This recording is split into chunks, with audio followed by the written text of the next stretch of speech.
Juan, el libro se llama La máquina del porvenir y en algún momento de esta historia se aborda la posibilidad de esa máquina que ha sido como una obsesión deliciosa de todos los hombres en la literatura, en el cine, de una máquina que te pueda transportar en el tiempo. Pero mi pregunta va más al tema del lenguaje. ¿Por qué le pusiste porvenir en vez de la máquina del tiempo o la del futuro? ¿Por qué escogiste esta palabra y no otra? Bueno, para mí porvenir tiene una connotación muy evocadora, ¿no? Futuro es algo mucho más contable, por decirlo así, ¿no? Es algo que puedes medir. El porvenir expresa más casi un deseo o un anhelo, ¿no? Y de alguna manera, que esté en el título era un poquito una declaración de intenciones también, ¿no? Un poco pensando que vivimos en un mundo en el que el futuro no parece no existir, ¿no? Pensar en el futuro es ingenuo y también da un poco la impresión de que vivimos en el fin de los tiempos, en el apocalipsis, ¿no? Y de alguna manera hablar de porvenir, ¿no? o citarlo en el título era como decir, bueno, ¿por qué no? ¿Por qué no pensar en ese tiempo por venir? Y de un modo evocador, ¿no? Que tenga que ver con el sueño más que con la catástrofe un poco que parece envolver estos tiempos. Ese vínculo que hay inmediatamente, digamos, que se genera de manera inmediata entre el pensamiento de una máquina que lo transporte a uno en el tiempo, lo lleve, lo traiga, lo que sea, y la ciencia ficción. En el caso tuyo, ¿cómo disfrutas, cómo entiendes, qué te gusta del género de ciencia ficción? Bueno, a mí como lector y como espectador de cine también, ¿no? Siempre me ha gustado la ciencia ficción. No soy un experto, un fan, digamos, ¿no? Simplemente, pues bueno, un lector al que ciertas obras le han gustado y le han parecido interesantes e importantes, ¿no? Un escritor precisamente de libros de ciencia ficción o de algo parecido, J.G. Ballard, decía que los libros de ciencia ficción son los más adecuados para hablar del presente, ¿no? Porque precisamente permiten saltarse ciertas convenciones del realismo más descriptivo, ¿no? Y entrar directamente en cuestiones simbólicas que tienen que ver con el ser humano de manera más directa, ¿no? Mi novela no es una novela de ciencia ficción, realmente no, más allá del paralelismo con la máquina del tiempo de H.G. Wells, sí que el protagonista lee libros de ciencia ficción y le sirven para explicar aspectos de su vida, y más en la adolescencia, ¿no? En la que a veces resulta tan complicado darle nombre a las cosas que te está sucediendo. A él le sirven los libros de ciencia ficción para eso precisamente, y las películas también, ¿no? Hay varias citas a determinadas películas y libros que para él van a ser un poco un leitmotiv, ¿no? Ese es el uso que en la novela se hace de la ciencia ficción. Es el personaje el que lo consume, digamos, y el que le sirve, como decía Ballard, para hablar de su presente. Juan, hablábamos ahora, un instante antes de cámaras, de la relación de los padres con los hijos. Esta novela tiene mucho que ver con eso, de un hombre que trata de encontrarse a sí mismo a través de una relación muy difícil, fallida con sus padres. ¿Cómo ves tú y cómo vives tu rol de padre? ¿Qué reflexiones de la literatura llevas a la relación con tus hijos? Bueno, no sé hasta qué punto la literatura es un vehículo, un vínculo entre mis hijos y yo. Bueno, qué demonios, sí, ¿no? La verdad es que sí que lo es, porque para mí una de las cosas, y el otro día se lo estaba explicando precisamente a Mario Mendoza, ¿no? Una de las obsesiones cuando yo supe que iba a tener un hijo, mi primer hijo, era, y lo comenté mucho con mi mujer, ¿no? La idea de darles un discurso, de darles una historia familiar, que entendieran que estaban circunscritos a algo que venía de antes y que ellos iban a contribuir a alargar, digamos, ¿no? Un discurso, un relato, ¿no? Al final, lo que nos une a todos, a las personas, son relatos, son cuentos, ¿no? Ya sean los cuentos infantiles que nos han contado o los cuentos relacionados con nuestra propia experiencia en el pasado, ¿no? Somos lenguaje, somos una historia, ¿no? Y sí que una de las como he dicho, ¿no? Una de las obsesiones era que mis hijos entendieran que formaban parte de un discurso, de un relato, y que ellos iban a contribuir con un verso, como dice ¿cómo se llama este señor? Ahora no me sale. El de Hojas de hierba. Whitman. Exacto, perdón. Juan, lo que tú decías, esta historia es precisamente una construcción a través de una investigación sobre uno mismo. ¿Tú la has practicado? ¿Qué elementos has encontrado cuando has empezado a escarbar en esos pasados, a encontrarse a uno mismo como parte de ese gran relato?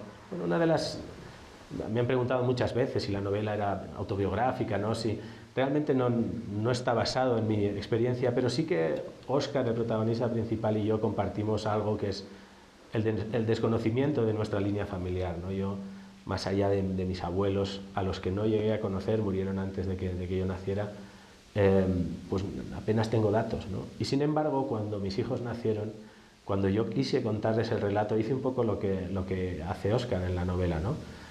A lo poco que tenía, añadir pues lo que podía sacar del arsenal de ficciones que había consumido, ¿no?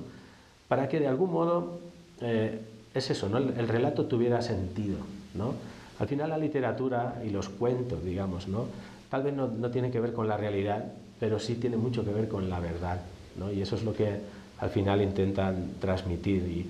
Y en ese sentido, pues bueno, sí he hecho una búsqueda, más que nada para contársela a mis hijos, ¿no? Yo a lo mejor no tenía ya necesidad de esto, pero de cara a ellos sí, ¿no? Me parecía importante que ellos sí lo tuvieran, ya que yo no lo tuve. Esta entrevista está teniendo lugar 1 de mayo, que es el día en que muere la mamá de Óscar. Exacto. Sí. Y en el libro se cuenta que el 1 de mayo en Alemania, que fue donde ella murió en la historia, en Berlín, se conmemora un día que se llama el May Day, sí, donde hay protestas contra muchas actividades que se consideran inaceptables. Sí, sí. Quería hablarte un poco sobre algunas de esas actividades para conocer tu pensamiento sobre algunos temas. Por ejemplo, racismo. Tu posición frente al racismo, lo que estamos viviendo en el mundo, lo que se está viendo en el tráfico de personas que van hacia, por ejemplo, hacia Europa, hacia la propia España. Ya. Hombre, la verdad, a ver, de sencillo que es, da apuro decirlo, ¿no? Todos somos iguales, digamos, auténticamente. Y sí que es verdad que en España se nota mucho esto, ¿no? O sea, esta tensión que hay con la gente que llega, por ejemplo, de África, ¿no? Y que realmente se tienen que jugar la vida, literalmente, ¿no? Por la promesa de un futuro, ¿no? Lo que es triste no es tanto una cuestión de raza, sino que alguien, para poder sobrevivir, tenga que recorrer el mundo, poner su vida en peligro simplemente para poder llevar un plato a su mesa, ¿no? Ese es el verdadero racismo, creo yo, ¿no? Las diferencias económicas, seguramente. Obviamente existe racismo y lo vemos constantemente, ¿no?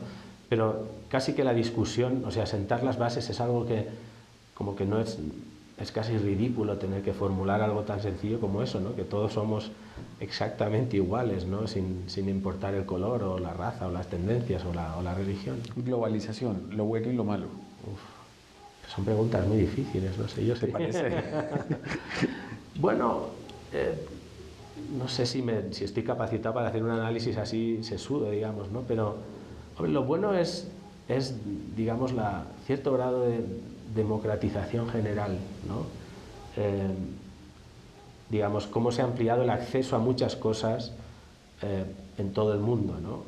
La rapidez o la inmediatez, aunque la rapidez y la inmediatez, que al mismo tiempo que es una ventaja, no sé realmente hasta qué punto es una ventaja real, digamos, ¿no?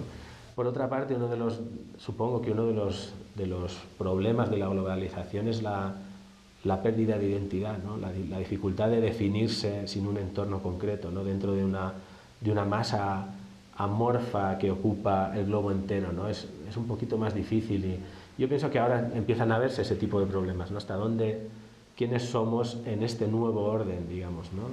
A lo mejor eso. Hablando de globalización, bueno, hemos hecho periodismo los dos muchos años.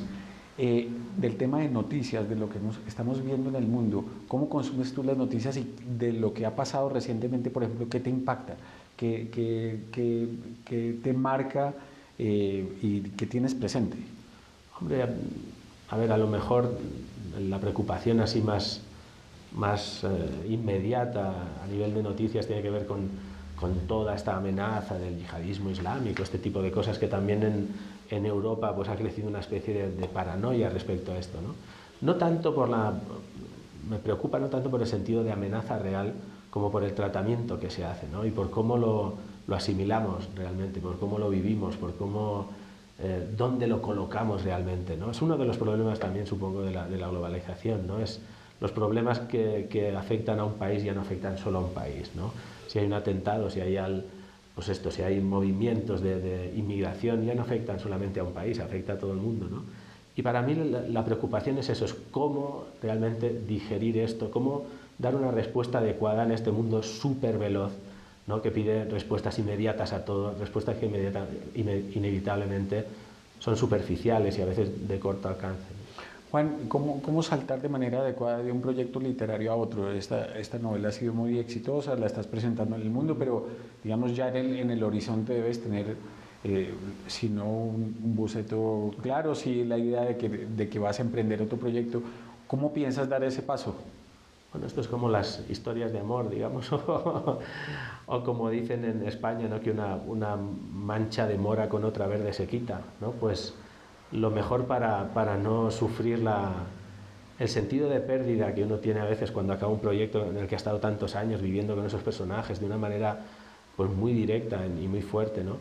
Lo mejor es meterte a otra cosa, ya, ¿no? Al menos es mi método un poco, ¿no? Yo en cuanto acabé La máquina del porvenir, antes de presentarla al premio incluso, ¿no?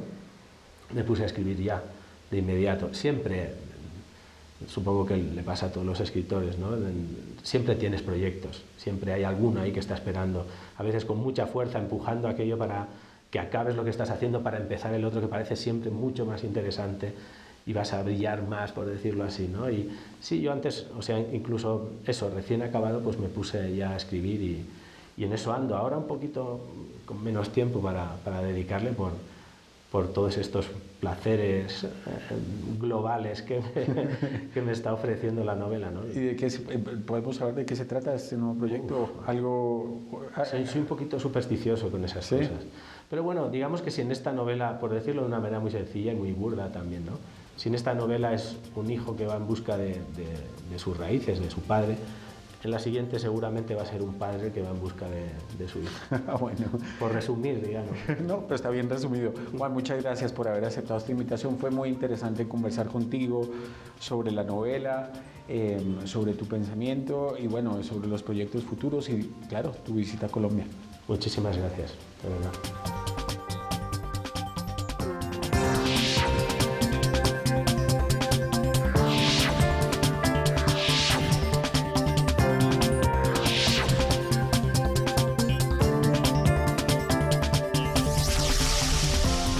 Palabras más con Álvaro García.